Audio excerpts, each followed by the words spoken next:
Já quero dar uma indicação aqui para você, você que está interessado em estudar a Bíblia com mais profundidade, e as pessoas sempre dizem, né? Ah, o Antigo Testamento não revela a Trindade é só revelada no Novo Testamento. Claro, é verdade, não deixa de ser uma fala real, né? Mas olha que curiosidade, eu criei esse curso aqui, chamado A Trindade Revelada na Bíblia Hebraica. É um e-book da Amazon, não é? Você compra um e-book Amazon, você pode lê-lo no Kindle, no computador, e no seu tablet, que você quiser. Até na Alexa, você pode pedir para a Alexa ler para você esse e-book, caso você goste, né, de experiências literárias desse jeito. Mas esse curso aqui ele é especial, porque ele não é só um e-book, né? Ele é um curso. Ou seja, se você, a menos que você esteja no Kindle, ele não vai rodar vídeo. Mas se você estiver no tablet ou no computador, você vai clicar em alguns links com aulas. Cada capítulo é uma aula em vídeo também, com todo o recurso, né, que a internet nos dá. Então, nesse curso aqui, eu revelo como a doutrina da Trindade foi revelada na Bíblia hebraica. E sim, olha só, você pode ver aqui, ó, judeus messiânicos acreditam na divindade do Messias. Você vai ver que alguns desses judeus messiânicos, judeus mesmos, né? Mas que creem no Messias, por isso eles são messiânicos, eles creem também na Trindade, alguns deles, e possuem fundamento sólido na Bíblia hebraica, a doutrina. Então, com esse curso aqui, você vai ver no hebraico, olha aqui, né? O quanto de texto tem aqui para você conhecer. Aqui tem o nosso caminho, ó. A Trindade pode ser realmente estabelecida nas escrituras hebraicas. Os nomes Elohim, Adonai e Adonai, né, Yahvé, possuem elementos que apontam objetivamente para a pluralidade na essência divina. Qual o problema com a solução clássica do plural majestático? O que o filósofo judeu Filon de Alexandria disse sobre a pluralidade divina no ato da criação? Na Bíblia hebraica, nós realmente encontramos as três pessoas divinas. Aqui nesse capítulo você vai se surpreender, tá? Nessa aula aqui também capítulo, né? Aqui, ó, a influência, deixa eu ver, a Bíblia hebraica revela que o Messias é divino. O que dizer sobre a grande influência da interpretação unitariana de Maimônides sobre o Shema, que é o Deuteronômio 6, versículo 4? Então, é interessante você ver que em todas as aulas, as explicações, né, e tudo aqui, sobre esse tema, tá? Você pode comprar aqui o e-book Amazon, você vê aqui que eu tenho 5 estrelas em 100% com 3 avaliações globais, né? Então, ele está bem avaliado, está avaliado aqui na condição máxima, não é? Esse aqui são outros e-books meus, da Amazon também, para você que gosta. Se você tiver o Kindle Unlimited, né, você pode pegar esse e-book aqui, esse curso inteiro gratuitamente. Veja que legal, né? Se você é assinante do Kindle Unlimited, você pode pegar de graça. Ah, mas eu não sou assinante. Olha o valor dele, ó. Aqui você não gasta nem no McDonald's, né? Até no podrão lá na rua, você vai gastar mais do que esse R$ 25 aqui. Então, ó, pode comprar aqui com um clique, né? E você, então, realmente ser abençoado com esse curso. É um curso inteiro sobre a Trindade revelada na Bíblia hebraica, tá?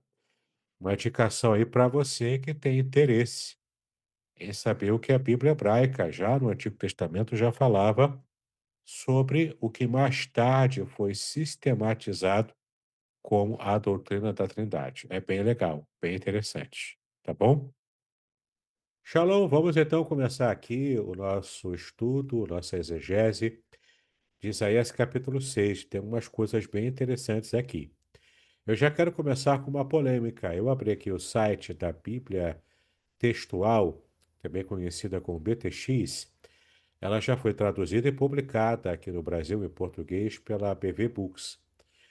Mas ela não está disponível em português na internet. Mas em espanhol está. É uma publicação inicial em espanhol. E ela tem uma situação polêmica aqui que eu gostaria de mostrar para você. E daqui a gente começa a nossa exegese, o nosso start em Isaías capítulo 6, que você já conhece. É o texto do chamado de Isaías, né? Então eu abri aqui, ó, PTX4, Juan, Sociedade Bíblica Libero-Americana.net, tá? Esse é o endereço. Então você vem aqui para o Viejo Pacto, aí você tem aqui, né, os livros, e vamos lá para Isaías. Aqui a ordem é diferente, tá? Então Isaías vem aqui antes dos Salmos, tá? Porque ele segue a ordem da Bíblia hebraica. Então estamos aqui, abrimos aqui Isaías, agora o capítulo 6, que é o que nos interessa. Então, estamos aqui na BTX quarta edição, Isaías 6, tá bom? Que você pode ler comigo aqui em espanhol. E você vai ver que é uma coisa bem interessante aqui, o tipo de solução que eles deram, tá? Depois eu explico por quê. Então, visión e misión, né? Deixa eu ver se eu consigo passar aqui para o português para vocês terem mais tranquilo. Ah, consegui, né? Para vocês conseguirem ler mesmo numa tradução feita pela internet em português, né? Então, visão e missão, Isaías 6 na BTX 4. Vai ficar parecido, mas não exatamente igual, mas parecido com a nossa tradução em português. E aconteceu que no ano em que o rei Uzias morreu, viu o Senhor assentado sobre um trono alto e sublime. Até agora está tranquilo, né? E a casa cheia da sua glória. Aqui já começa a ficar um pouco diferente, porque aqui está a casa. Vamos ver se tem algum tipo de probabilidade, né? De se aqui está correto ou não. Aqui no versículo 2 é que vem a polêmica. Ó. Por causa da sua traição, os serafins foram postos de pé. Cada um tinha 6 asas, duas para cobrir o rosto, duas para cobrir os pés e duas para voar. E eles, um de cada vez, clamavam: Santo, Santo, Santo, hóstia. Aqui deveria ser hostes, né? De Yahvé, ou hostes de Adonai. A terra está cheia da sua glória. E os umbrais das portas tremeram ao clamor da sua voz, e a casa encheu-se de fumaça. Então eu disse: Ai de mim, estou morto, eu, o homem de lábios impuros, que habito no meio de um povo de lábios impuros. Eu vi com os meus olhos o rei Adonai Sebaotes. Mas um dos serafins voou até mim com uma brasa acesa na mão, que havia tirado do altar com uma tenaz, e tocou a minha boca com ela, dizendo: Eis que isto toca os teus lábios. A tua iniquidade foi tirada e o teu pecado foi purificado. Então ouvi a voz do Senhor que dizia: A quem enviarei? Quem irá por nós? Então eu disse: Aqui estou, envia-me. Então ele disse: Vai, diz a este povo: Este é o plano do Senhor. Ouvirás com os teus ouvidos, mas não entenderás. Vendo, você verá, mas de modo algum perceberá. Porque o coração deste povo está endurecido, e os seus ouvidos ouviram tardiamente e fecharam os olhos, para que não vejam com os olhos e ouçam com os ouvidos, e entendei que é com o vosso, e entendam, né, com o vosso coração, e convertei-vos. Mesmo assim eu os curarei. E perguntei: Até quando, Adonai? Ele declarou: Até que as cidades fiquem desoladas e sem habitantes, e não há homens nas casas, e a terra se torna uma desolação completa. Até que o Senhor tenha removido o homem, e os lugares abandonados são muitos no meio da terra. E ainda que reste nele a 10ª parte, será varrido novamente. Mas, tal como o carvalho ou a azinheira, quando são cortados, ainda tem o toco. Então, olha que interessante, né? Eu quero destacar para vocês o que o próprio texto aqui da BTX destacou. E também está assim na versão impressa em português, né? Por causa da sua traição, os serafins foram postos de pé. Será que isso aqui está no texto hebraico? Não é estranho isso aqui, né? Isso aqui não está nas nossas versões em português. Será que o hebraico traz isso? Ou será que isso aqui é uma inovação, né? Vamos dar uma olhadinha aqui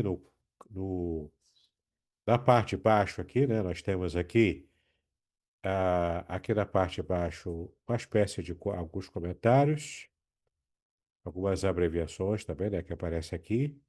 Mas olha só, versículo 1. A casa teme, é o texto massorético, que traz a orla do seu manto. Vamos já olhar já no hebraico lá, né? No texto massorético. Mas aqui, será que aparece a orla do seu manto ou a casa, né? Por que eles traduziram aqui como a casa? 6, versículo 2. Aqui que está o grande fator polêmico.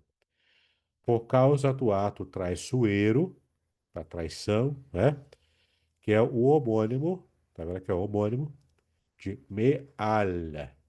Me'al é uma expressão hebraica que é homônimo dessa ideia ou dessa interpretação da traição ou do ato traiçoeiro, como está literalmente em espanhol aqui na versão, né?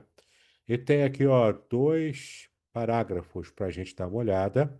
Esses parágrafos são comentários sobre o porquê eles prevaleceram com a tradução de por causa do ato traiçoeiro ou por causa da grande traição, né? Por causa da sua traição, no caso aqui, a sua referência aos serafins. Por isso que eles estavam postos de pé,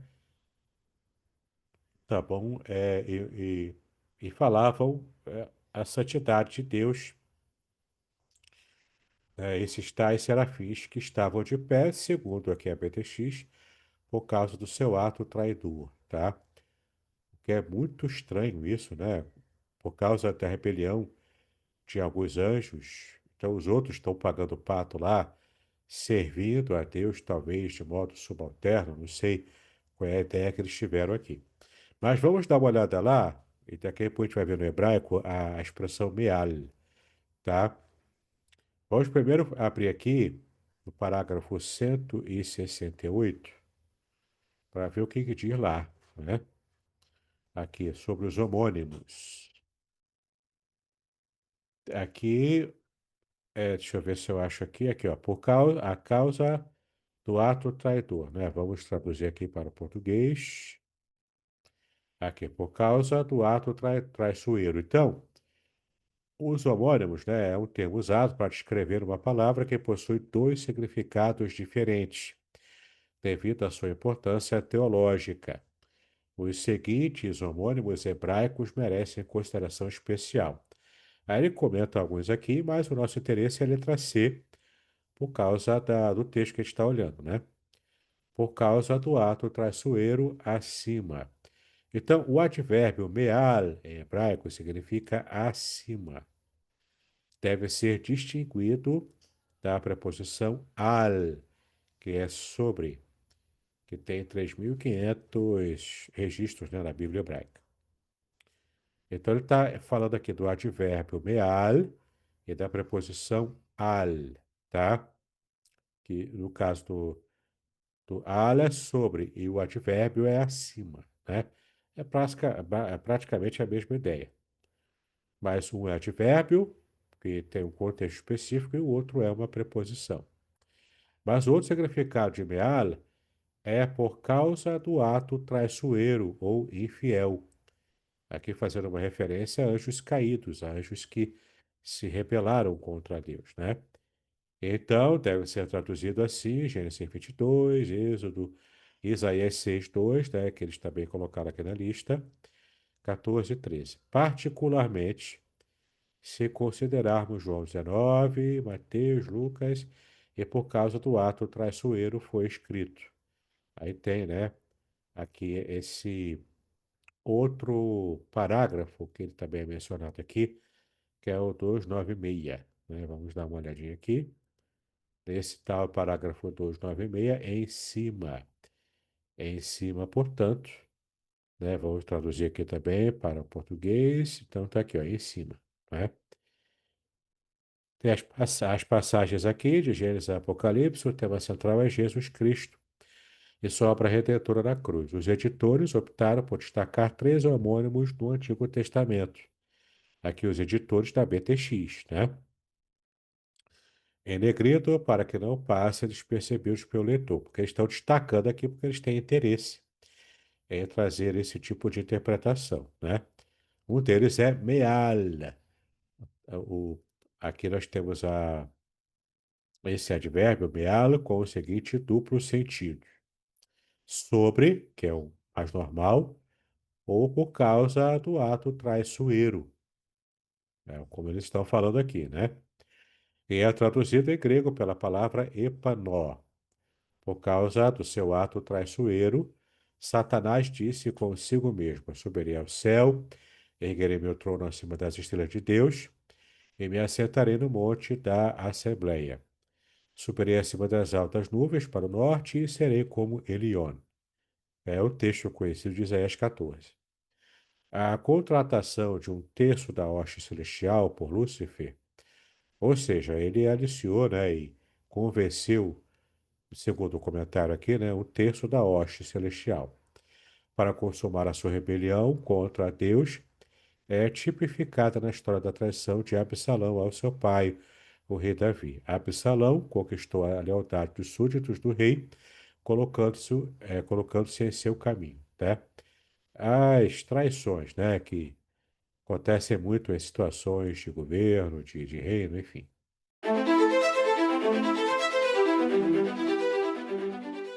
Curso livre de Teologia Básica com o Reverendo Davidson Bignon. Uma jornada completa de aprendizado cristão, com 20 disciplinas curtas que incluem e-books exclusivos, aulas em vídeo e bônus transformadores. Ideal para líderes evangélicos, pastores, seminaristas e todos que desejam aprofundar sua fé. Assine agora na Hotmart e aproveite 10% de desconto. Quer complementar sua renda? Seja um afiliado. Detalhes na descrição do vídeo.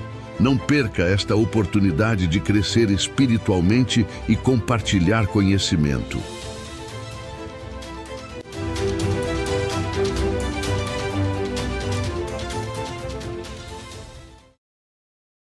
Pronto, parece que eu voltei, né? Estão me ouvindo bem? Sim, Beleza, então vamos tentar recuperar aqui, né? Que não caia mais. Vocês que são devotos aí de Santa Teresina, né? Façam por gentileza as rezas aí. Deixa eu fechar aqui o WhatsApp.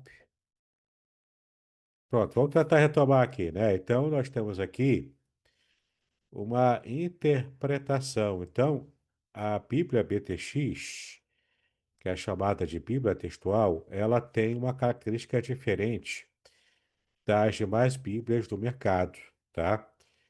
Ela é bem interessante no sentido de ser diferente, né? Porque ela não se baseia apenas no texto hebraico da Bíblia hebraica Suricartência. Ela faz um cotejamento com a Septaginta, que é a versão grega, ela faz um cotejamento também no texto do Antigo Testamento.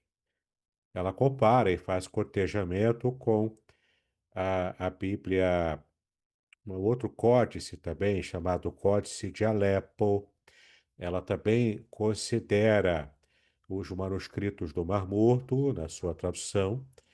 E também ela considera a tradição rabínica, a tradição judaica, e incorpora isso na tradução, tá? Então, o Novo Testamento, a gente tem o texto crítico do Novo Testamento, que é o texto do Nestlé Aland, na 28ª edição, que é o texto crítico, normalmente, né, que a gente está acostumado, e para a gente não há nenhum problema em entender que os melhores manuscritos, em todos aqueles mais de 5.000, né, que tem disponível para o Novo Testamento. Então é tranquilo para a gente entender que os melhores textos na crítica textual são apresentados no Novo Testamento. Mas no Antigo Testamento tem o que se chama de texto eclético. E o que é o texto eclético? É um texto, aliás, o eclético não, perdão, o eclético é o texto crítico. O que a gente chama no Antigo Testamento é o texto diplomático. E o que é o texto diplomático? É uma tradução, né, em que você tem apenas um papiro, ou apenas um texto, um rolo inteiro, apenas uma tradição textual que você vai traduzir. Então, você vai considerar, vai eleger, dentre outras, um texto, né, como sendo original, por motivos históricos, motivos, às vezes, doutrinário, até motivos críticos mesmo, né, de literatura crítica. E então você elege um, e a partir desse texto eleito, você então faz toda a tradução, no caso aqui do Antigo Testamento. Então, as nossas traduções em geral, inclusive o nosso trabalho aqui no hebraico e exegese, é trabalhar o texto diplomático da Bíblia hebraica Estude Cartense. Mas a Bíblia BTX, ela segue um caminho diferente. E você percebe aqui, ó, já de cara no versículo 2, um detalhe que não faz muito sentido para a gente. Para a gente que está acostumado a seguir aqui, né, com os nossos textos tradicionais, as traduções normais em português, você percebe aqui que de fato está bem diferente aqui, né, como eles fizeram, por causa de um detalhe envolvendo aqui o advérbio meal. Eles levaram isso tão a ferro e fogo que eles colocaram isso aqui na tradução em português, né, ou no caso em espanhol, o que é bastante curioso, tá? Então, eu vou sair agora aqui da Bíblia textual da BTX e vamos começar a olhar aqui o texto hebraico propriamente, né, que é o que nos interessa. Então, nós temos aqui, ó, eu abri aqui esse site, que é o site Hebraico Pro, hebraico.pro.br. Inclusive, o dono do site, aquele que fez o site, ele é um programador que conhece o hebraico, ele é lá de São Paulo, é um amigo meu, ele que fez o prefácio do meu livro do Salmo 23, não é? Conhece muito o hebraico, o Samuel Monteiro. Parece até que é parente do Davi Monteiro, né? Não sei. Mas é o Samuel Monteiro. Então ele fez esse site aqui inteiro com o texto hebraico, embaixo a transliteração, tá? Para facilitar a vida de quem ainda está capengando aí, né? Catando milho com hebraico. E ele usa aqui uma versão em português, que é da ARC, né? A Almeida Revista Corrigida, para você fazer a comparação em português. E quando você clica aqui em cima das palavras, ele vai abrir o dicionário. Tem dois dicionários aqui. O dicionário que o próprio Hebraico Pro fez e o dicionário de Strong, que você já conhece, né? Então, olha como está aqui, né? No versículo 1, no ano que morreu o rei Uzias, eu vi o Senhor assentado sobre um alto e sublime trono, e o seu séquito enchia o templo. Perceba que em português, Senhor aqui não está toda em maiúscula, que em língua portuguesa se chama versal versalete. Quando a palavra Senhor está em versal versalete, ou seja, em todas as letras, né, com maiúscula, ela faz referência ao tetragrama sagrado. É um diferencial em português para a gente entender como está lá, né? Como está no hebraico. Mas aqui não está, você está vendo que o Senhor, o maiúsculo é só o S. Porque de fato não é o tetragrama que aparece aqui no versículo 1. Você vê aqui, ó. Você pode tentar ler aqui em hebraico comigo, ou se você tiver dificuldade, vá lendo aqui na transliteração para você facilitar, né? Então, ó, Beshnat Mut, no ano em que morreu, né? Mut é morte. Hamelech, o rei. Ra é o artigo, Melo é rei. Uziahu, Uziahu, nome próprio, Uzias, né? Uziahu. Ve-ere-re é va-ere, ou seja, e viu. No caso, va-ere é eu vi, né? Et Adonai, ó, o Senhor. É Adonai que está aqui, não é o tetragrama sagrado, é Adonai. Et Adonai, Yoshev, sentado, assentado, Al-Quise. Al é a preposição, sobre. Não é ainda o tal advérbio, né, que a BTX falou lá. Al-Quise, ou seja, Al-Quissé, né? Al-Quissi. Então, é sobre o trono, que se é trono, né, o assento do rei. Ram, alto, Venissá, e sublime, bonito, glorioso, né? Veshulaev, Veshulaev, o seu séquito. O séquito aqui são os umbrais, né? São as pontas desse trono. Umbrais não, são aquelas pontas do trono, aqueles quatro lados do trono, né? Aquelas quatro pontas do trono, que a gente coloca aqui como séquito, né? E os seus umbrais, os seus quatro cantos do trono, melema, melema, encher, o verbo encher, né? Encher no sentido de completar, né? Está totalmente e completamente ali, entendeu? Algo pleno ali, plenamente, enchendo o tempo plenamente. Como? Ele encheu o templo plenamente com uma fumaça, tá? Et ha-aikol, aliás, a fumaça vem depois. Et ha-reikol, esse ha-reikol é o templo, tá? No caso aqui é templo. Então, de fato, embora a casa apareça ali na BTX, que você viu, né? Mas no versículo 1 está templo, tá bom? Não aparece casa aqui. Vamos ver aqui o versículo 2, que é o versículo que nos deu essa polêmica, né? Os serafins estavam acima dele, cada um tinha 6 asas, com duas cobriram os seus rostos, e com duas cobriram os seus pés, e com duas voavam. Então, esse acima dele é o tal Meal, que de fato é o que aparece aqui, né? Só que aparece de um jeito que você vai ver agora, tá? Então, primeiro já temos aqui a palavra serafim. Serafim é o plural masculino, você já sabe que im é a terminação plural masculino, né? Então, é o plural masculino de saraf. Aí, quando eu clico aqui, eu vou abrir aqui o código Strong, né? Você está conseguindo ver aqui ou não? De repente, se eu colocar aqui, você consegue ver, né? Eu acho que você não vai ver. Não dá ainda. Ele não permite. Deixa eu ver. Não, não permitiu. Enfim. Você provavelmente não está vendo, mas deixa eu abrir aqui então.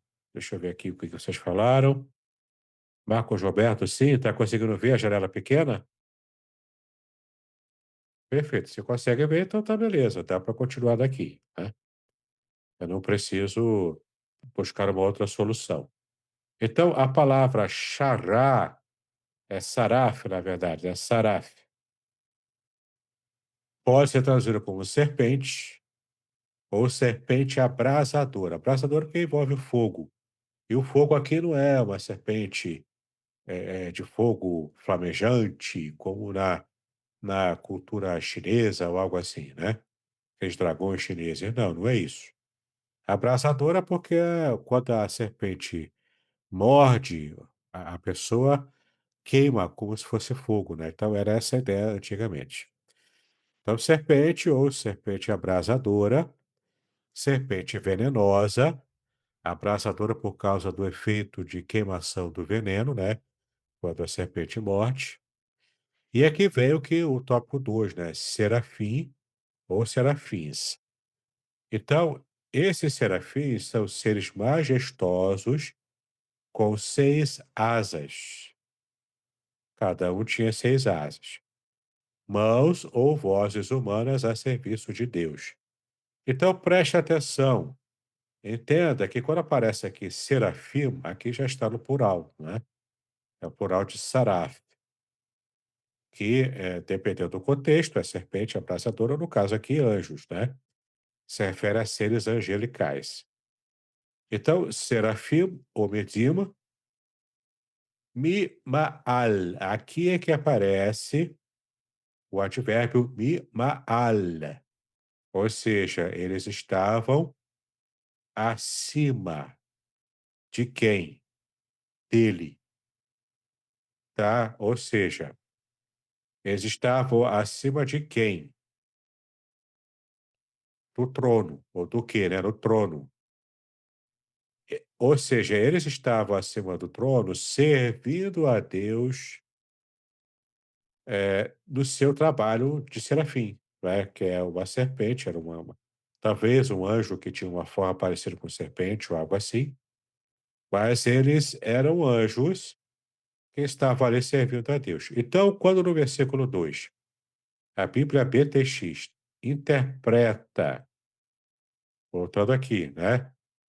Que os serafins estavam postos de pé, servindo a Deus, por causa da traição, que aqui se remete, faz referência a Satanás e aos anjos que caíram com ele, essa é uma tradução interpretativa. Como eu já disse, a Bíblia BTX, ela não tem um compromisso de ficar presa ao texto hebraico, o texto diplomático hebraico, tá? Mas ela faz aquela colagem, né, de várias fontes para poder fazer um texto crítico, assim como o Novo Testamento. Só que ela induz a uma interpretação aqui que, ao meu ver, é uma interpretação bastante complicada, tá? Porque está deixando a entender que o fato desses anjos estarem servindo a Deus é quase como uma punição, ou algo assim como uma punição, porque essa classe angélica se rebelou contra Deus, entende? É uma interpretação estranha, inclusive, ao propósito do próprio texto. Não tem nada a ver, na minha opinião, uma coisa com a outra, né? Então, embora a PTX ache alguma lógica nisso, eu sou mais tradicional nesse ponto até, né?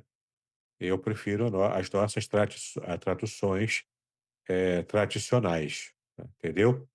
Eu não vou embarcar uma aventura, é uma aventura interpretativa e de tradução apenas para me colocar como descolado, né? Alguém que olha só como é que ele é moderninho, né? Eu não preciso disso, né? Eu fico então com a tradução normal. E aqui, de fato, é um advérbio que significa acima de. Quer ver? Vamos lá para o Strong novamente. Aqui, ó. Parte mais alta, parte de cima. É um advérbio, é mal, né? Em cima, com preposição, né? Que não é o caso aqui, é advérbio. Em cima de, acima é lugar mais alto que com o locativo. Para cima, mais alto, acima. Então, você percebe aqui que é o texto hebraico dizendo que os serafins estavam acima do trono.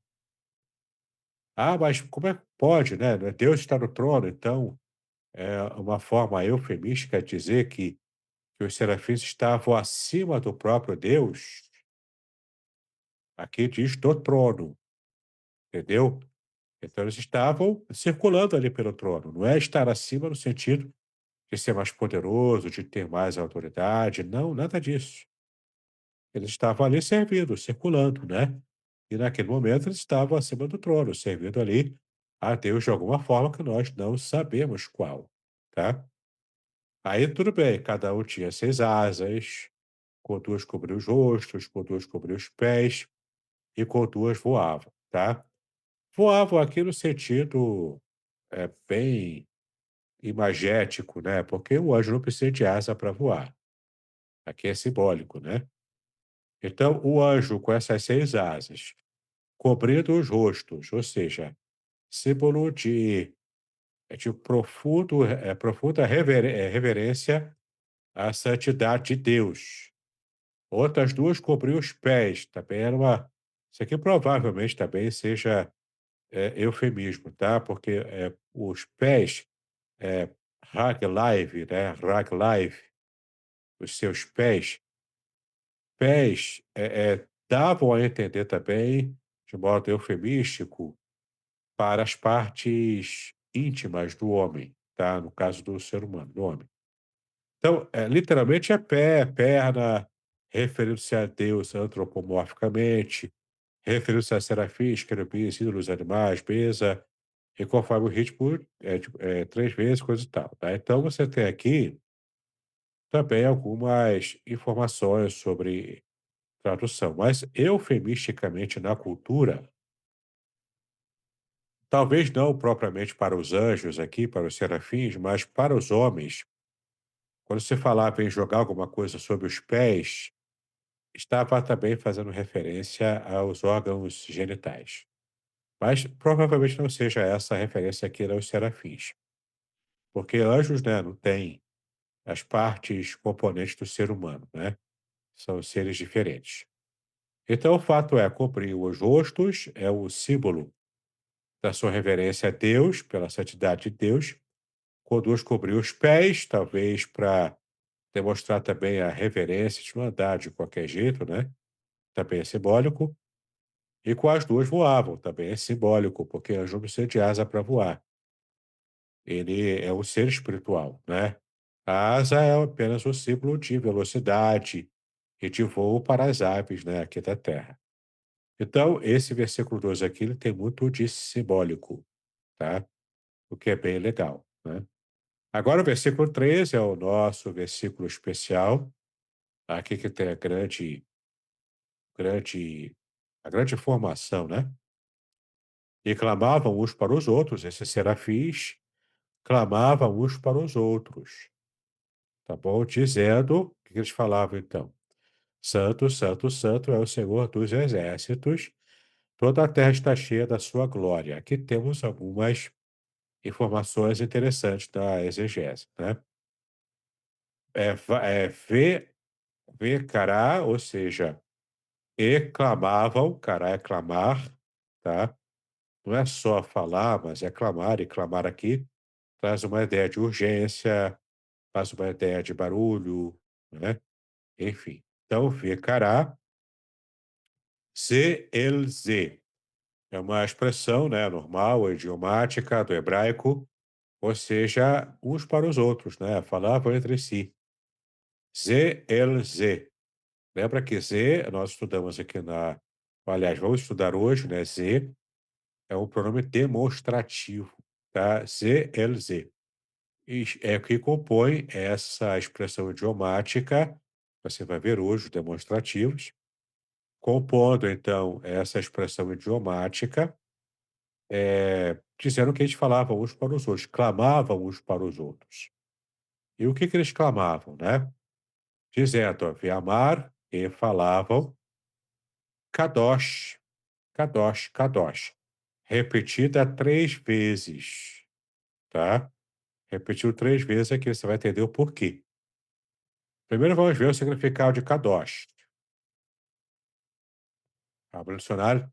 Kadosh significa sagrado, santo, o santo separado, tá? Kadosh é isso, Kadosh. Sagrado, santo, separado, ou seja, Deus é tão especial que ele é separado da sua criação. Então, aqui tira toda a ilusão panteísta que alguém pudesse querer falar, né? Porque o panteísmo é aquela religião, aquele pensamento que diz que Deus está em toda a sua criação. Então, se você quer conhecer Deus, conheça a sua criação. Conheça a ciência, conheça a geografia, conheça a história, né, Deus está na história, enfim, é o panteísmo, né. Deus está nas pessoas, nos animais, nos acidentes geográficos, nos objetos, Deus está em tudo. Essa ideia panteísta, ela é rechaçada na Bíblia, tá? Porque, de fato, o que eles falavam aqui é que Deus é santo, e dando ênfase a essa santidade, porque Deus é separado, ele não é comparado com ninguém. E assim como Deus é tão especial que ele não pode ser comparado com ninguém devido à santidade, né, a sua santidade é o nível de perfeição, não é? Por causa disso, nós também temos que ser santos, separados como ele é. Eu não posso ser qualquer um, eu não posso me vestir como qualquer um, eu não posso falar como qualquer um, eu não posso agir como qualquer um. Entende?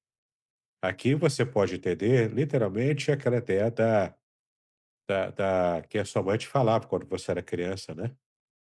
Ah, eu quero ser igual a fulano. Ah, mas você não é qualquer um, né? Você é o meu filho, você não é qualquer um. Então, de fato, Deus também fala assim pra gente: vocês não são qualquer um, vocês são meus filhos. Então, kadosh, santidade ao Senhor, é muito importante. E esse é um atributo tão especial e importante de Deus, que aqui o profeta Isaías está repetindo 3 vezes kadosh. Geralmente no hebraico, quando repete 2 vezes, é para dar ênfase. É uma expressão idiomática também. Por exemplo, Jesus falava, né? É verdade, vos digo, entendeu? Repetiu 2 vezes, é para dar ênfase. Era uma forma típica de se falar na mentalidade hebraica. Aqui repetiu 3. Não tem, assim, nada muito especial em repetir 3 vezes, a não ser dar a ênfase, né?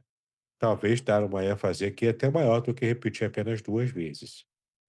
Mas o fato é, e clamavam uns para os outros, dizendo: Kadosh, Kadosh, Kadosh, Santo, Santo, Santo, Adonai, e aqui já é o tetragrama agora, tá? Adonai é o tetragrama, Sevaot. Sevaot vem de Savá, quer ver, ó? Vamos abrir aqui o Strong, aqui, ó, é Savá, Savá. O que vai adiante, exército, guerra, arte da guerra, tropa, tá vendo? Aqui o contexto é de guerra mesmo, né? De exército. Então, você tem que usar os vários As e o P e o C, né? Então, exército, tropa, tropa de exército organizado, exército de anjos. É nesse tópico aqui que apresenta Yahvé de Sevaot. E de Sevaot, a terminação ot é o plural feminino, porque Savá é uma palavra feminina, né? Então, você tem aqui de Sevaot, ou seja, o plural feminino, referente aqui no contexto ao exército de anjos, tá? Referindo-se também, de repente, em outro contexto, referindo-se ao Sol, à Lua, estrelas, que conta como exército de Deus também, né? Mas é metafórico. Referindo-se a toda a criação, também é o contexto mais abrangente. E tem aqui, ó, a letra B, guerra, arte da guerra, serviço militar, sair para a guerra e o C, serviço militar, unicamente, né? O que você percebe, então, aqui, que Sevaot é o Senhor dos exércitos, que domina os exércitos, no plural, dando ênfase nessas milícias angelicais tremendamente grandes, tá? Numerosas, poderosas também. Então, o Senhor dos exércitos, por que que ele é santo, santo, santo, né? Então, uma das características disso é que toda a terra está cheia da sua glória. A palavra kevodô em hebraico aqui, né, vem de kavod. Kavod, ó, é glória, tá? Glória, honra, glorioso, abundante, abundância, riqueza, honra, esplendor, glória, honra, dignidade, honra, reputação, reverência, glória, glória, né? Vem, aqui não fala, mas vem da palavra, da raiz kavad, e kavad significa peso, tá? Então, quando você fala glória, é essa luminosidade, essa luz luminosa, essa, às vezes até a fumaça luminosa, como a gente vai ver agora, no versículo 4, fala da fumaça. A glória de Deus é uma fumaça luminosa, tá? Que é palpável. Você podia, se estivesse lá vendo a glória de Deus em fumaça luminosa, você podia tocar nessa fumaça, tá? Não era apenas a visível, mas era também tocável, né? Era palpável. Embora a fumaça, né, seja palpável, mas é aquele palpável meio etéreo, né?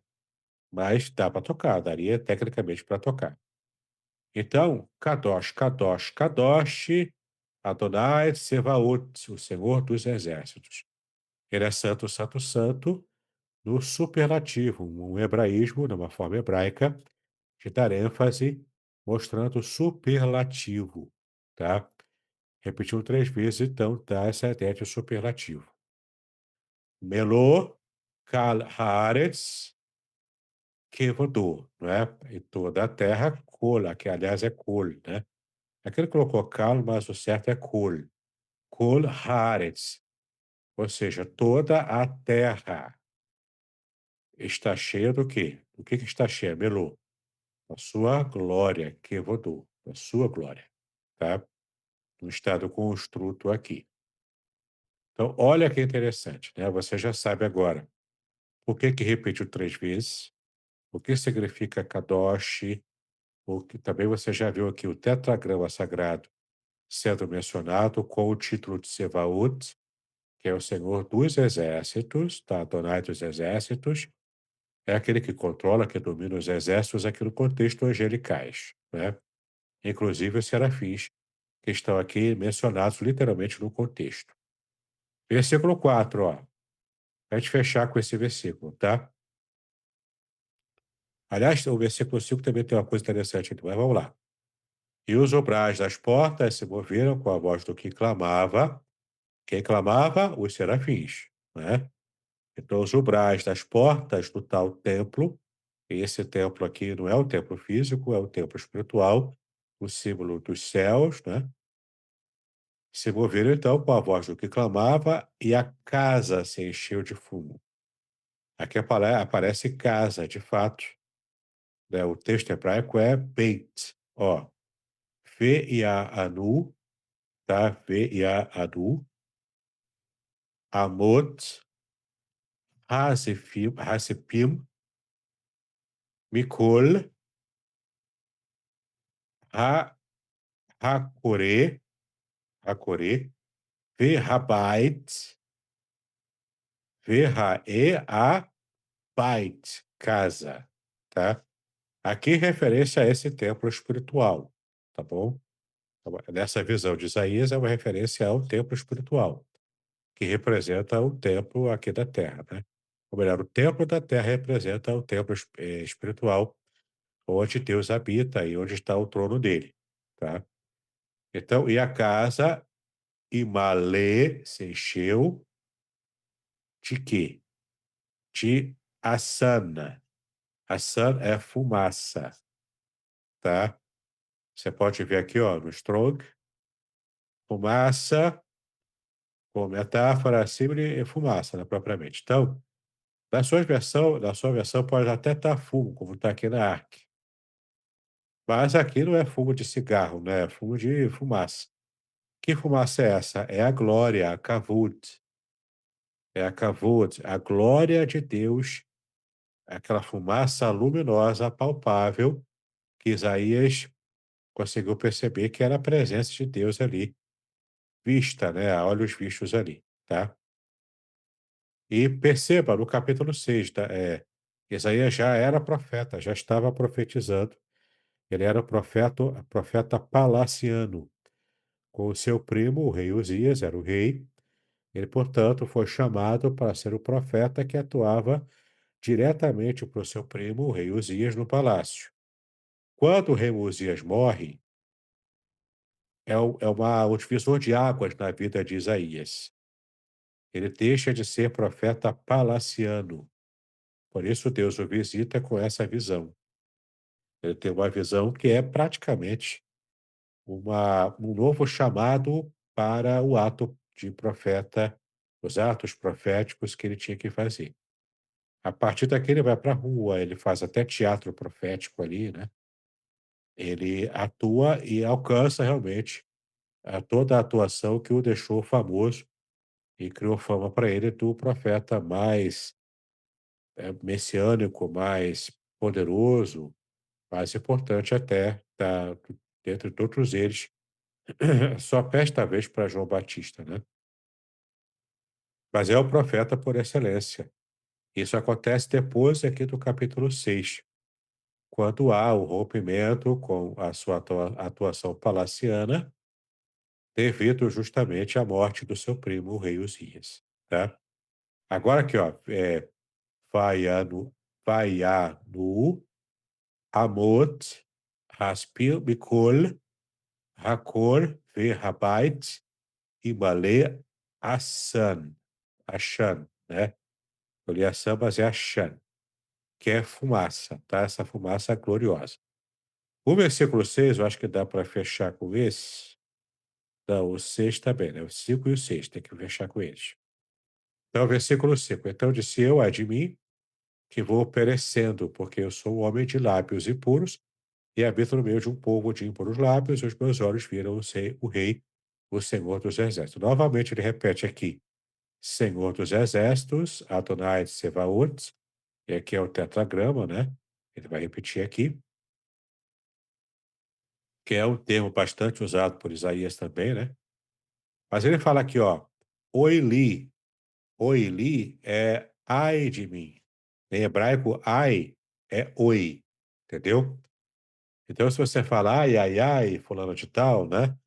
Você está falando oi, oi, oi, em hebraico, tá? Então, oi li, ai de mim, não é? Aqui ele estava lançando um ai profético contra ele mesmo. Geralmente o profeta fala, ai de ti, Corazim, ai de ti, Betsaida, não é? Ai de ti, Jerusalém, que pecou assensado. O ai é a expressão, a interjeição que demonstra o juízo divino. E ele esteve então aqui pronunciando o juízo divino para ele próprio. Ai de mim, oi li. Por quê? Que é por quê, né? Que nitemeit, que ish, temer, Sefataíma. Sefataíma. Ou seja, eu sou um homem. Por que que ai de mim, né? Porque eu sou um homem que tem lábios impuros. Anohi, eu. Aqui, o Anohi é o eu arcaico, né? Você estudou na aula passada comigo. Anohi, o eu arcaico. E eu, o Bitor, tá vendo? O Bitor, é, ama temer, ou seja, eu habito com o povo Shefataima, de lábios impuros também, não é? Também é de lábios impuros. Arohi Yoshev que et haklet Adonai. E os meus olhos, né, Yoshev, eu com os lábios impuros habito. Porque et hamelech, porque sobre o rei, aqui ele alterou a ordem sintática, então ele está dando ênfase aqui, porque sobre o rei Adonai, o tetragrama de Sebaot, o rei dos exércitos, Rahu Einai, Rahu, eu estive vendo com os meus olhos, tá? Einai, meus olhos. Então ele está vendo com os próprios olhos o Deus dos exércitos, o rei, né, de todo o universo, estava sentado sobre o trono. E ele viu a sua condição de pecador. E aqui o pecado é apresentado aqui com lábios impuros, ou seja, lábio que fala palavrão, né? Que fala bobagens, que faz piadas indecentes. Aqui são os lábios impuros. que também está muito associado com a blasfêmia. Talvez estava lá reclamando e blasfemando por causa da morte do rei Uzias, o seu primo, né? E como é que ficaria agora o futuro dele? Ele estava acostumado a profetizar no palácio, era tranquilo para ele. Ele tinha regalias ali, ele tinha o favor do seu primo, o rei. E como é que ficaria agora ele como profeta? Então Deus o está purificando aqui e revigorando o seu chamado, entendeu?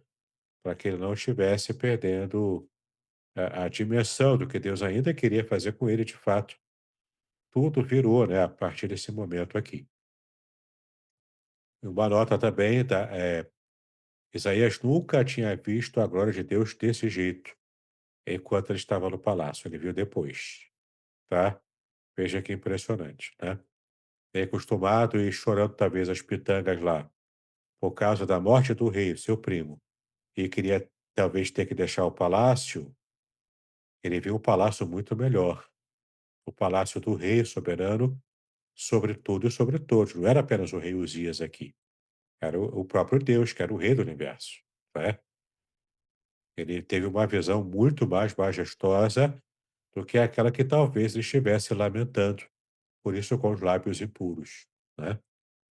Mas outros serafins voou para mim, trazendo na sua mão uma brasa viva, que tiraram do altar com uma tenaz. A tenaz é aquela pinça, né? Aquela pinça assim, que você pega uma brasa fumegante, né, no forno, para você não se queimar. Claro que também é simbólico aqui, mas essa brasa que ele tira, né? A brasa viva lá do altar onde Deus estava, que era o palácio vira altar agora lá, altar de sacrifício. Era aquele altar de 4 pontas com os 4 chifres, né, e o carvão ou alguma coisa ali usada para queimar os animais, né. Então, com um tição, com uma tenaz, com aquela pinça, pega então essa brasa viva, recém-queimada lá do altar, e para queimar o altar cordeiro, né, que agrade o coração de Deus, tem que ser um cordeiro puro, santo, kadosh, né, um cordeiro imaculado. Então, pega aquela tenaz, pega aquela com uma tenaz, pega essa brasa do altar, usada para o sacrifício que agradou a Deus, e toca na boca dele, nos lábios dele. Por quê? Porque vai purificar. O fogo não é símbolo de avivamento. O fogo é símbolo de purificação aqui. Não é o avivamento, ripa, ripa, aleluia, né?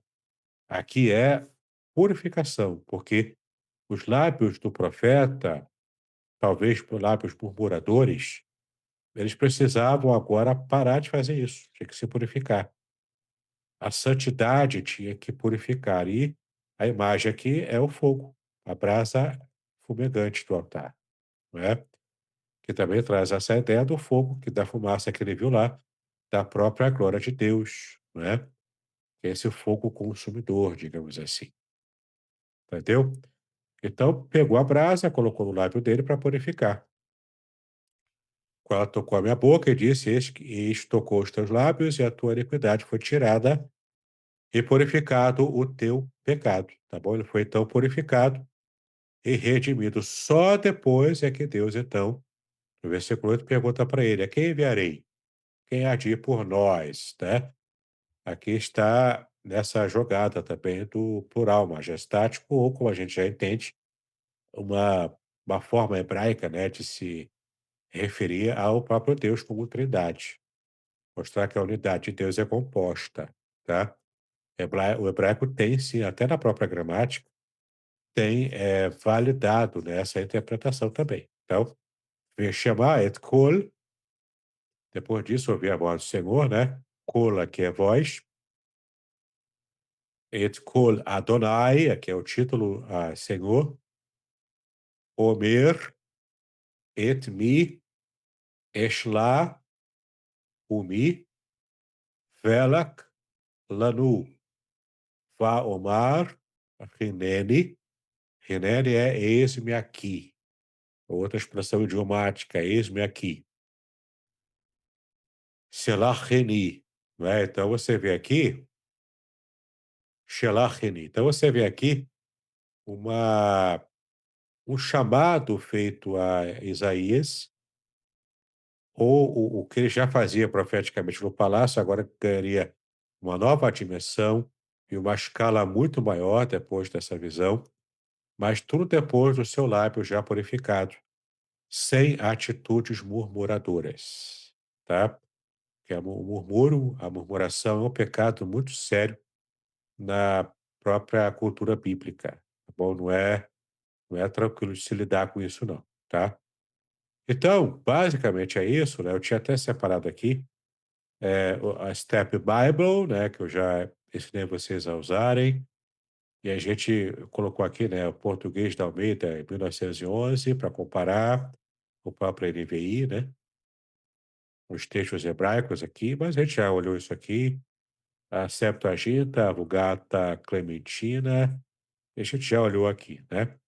Então, deixa eu só fechar aqui, também tinha aberto aqui o Bible Hub, caso a gente quisesse ver alguma notação gramatical, mas também já conseguimos aqui, fechar o texto, né. Também cheguei a abrir aqui a o Cefaria, né, com o comentário rabínico, mas também não tem nenhuma referência a colocar. Mas é só para você saber que esse é o caminho, né, você começar com a Step Bible, também comparando com o Bible Hub, e você também usar aqui o Cefaria para complementar com a cultura hebraica, tá bom? Alguém quer fazer alguma pergunta sobre a exegese 16? Fale agora ou cale-se para sempre.